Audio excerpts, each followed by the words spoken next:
பாருங்களேன், எனக்கு தெரியாம அம்மா என்னமோ வறுத்துக்கிட்டு இருக்காங்க. என்ன வறுத்துக்கிட்டு இருக்காங்கன்னு தெரியல. வாங்க போய் பார்ப்போம். என்னம்மா பண்றீங்க?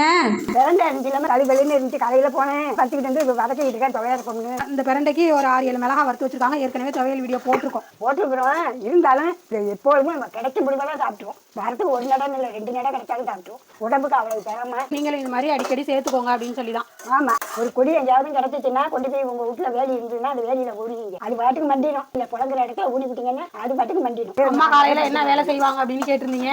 இன்னைக்கு காலையில இந்த வேலை தான் செஞ்சுட்டு இருக்காங்க. முடிஞ்சதான் ஏதாவது செய்யறதுதான். இப்ப வதக்கி வச்சு இப்ப அம்மியில அரைச்சிட்டு வந்துருவாங்க. அரைச்சிட்டா கொடுப்பு முன்னாடி வர வாசிக்கலாம். வறுத்தவொன்னா வாசிக்கிட்டு முடியாது.